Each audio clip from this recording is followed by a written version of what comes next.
Hello and welcome to Module 4.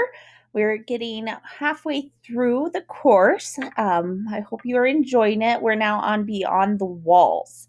And in this module, you have 2 discussion questions. Remember, peer responses are optional but encouraged.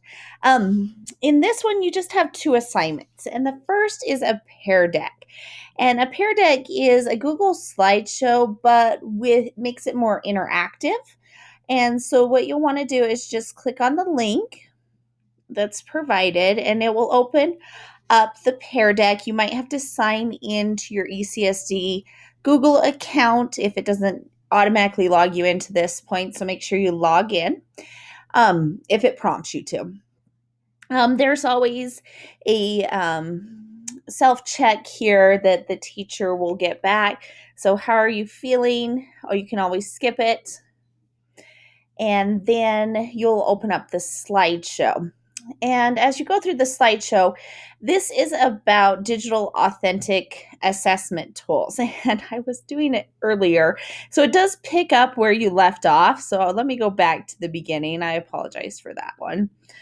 So if you do a pear deck with your students, it's an add-on for Google Slides, and it is an approved add-on for ECSD. I will show you how to get to pear deck in just a moment.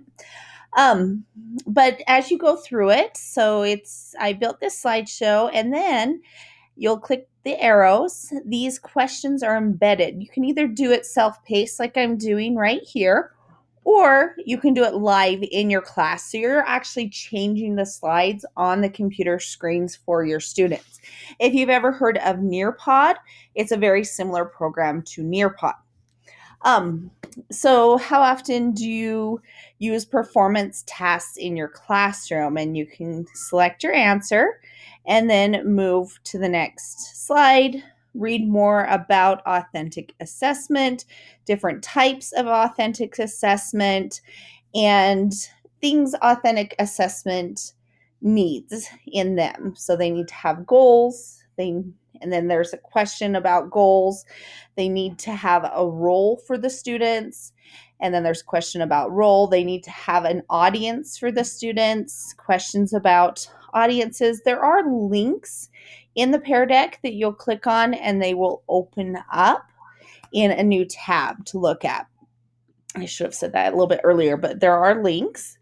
And then the authentic assessment would have a situation, a performance product, some more questions, and standards. So it will just kind of lead you through this. If you do ever want to do a pear deck with your students, you'll just go to a Google slideshow. You'll build your Google slideshow if you have one. You'll use that, and then you'll go to add-ons, and you'll want to get the pear deck add-on. So when you go to add-ons, right here, get add-ons, you'll find pear deck. Once you've added it, it will show up here in your add-ons, and I've already added it, so I'll open up the pear deck. In the free version, you can do number questions, free responses, and multiple choice. There is a paid version that you can do draggables and drawings. So these 3 come free. You do get, this is kind of cool. Oh, and you can do website embedding. And I will be doing a Nearpod pear deck seminar again if you're ever curious about that in the fall. So once you get your free account, for like the first 30 days, you can add drawings and draggables, and that doesn't go away. So once you've added them, you can keep using them. See, if you do use Pear Deck, I would make a bunch with drawings and draggables, and then you can continue to use those. Let me know if you want a tutorial on that or if you want to join us for the fall seminar. So that's one assignment. The next one is to just dive deeper into virtual tours. So when you open up this assignment, click View Assignment and then click on the template. You'll have your name on it because I've made a copy for you. And there are tons of different resources here to look into virtual tours. I've got these.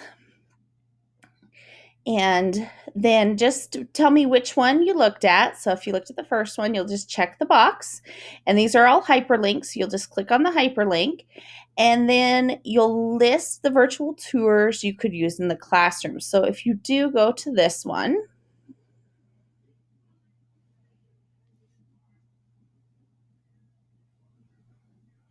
and maybe you go to Planet Earth, and each one of these will lead you to different virtual tours, and you're looking around, and maybe it would be perfect to bring a park ranger into your classroom. So you click there, and that's what you'll put here on the template. So maybe the park ranger. And maybe another one you want to do is the Atlanta's Panda Cam. Okay, so you open that up, and then just tell me which ones that you could use in your classroom. And then any other ideas that you gained from looking into these and how you'd incorporate these virtual tours into your classroom. Some of them are live and happening, or you schedule them, like the park ranger, you actually schedule them with a park, and the park ranger comes virtually through like a Google Meet or a Zoom.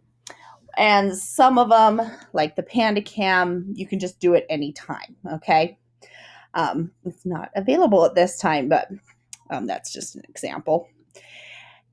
And it probably is up during school time. And so there's a bunch in this Friday Focus. And then there are tons more in all of these. Okay. So explore around, see which virtual tours you can use in your classroom, and then submit that assignment. As always, reach out if you have any questions.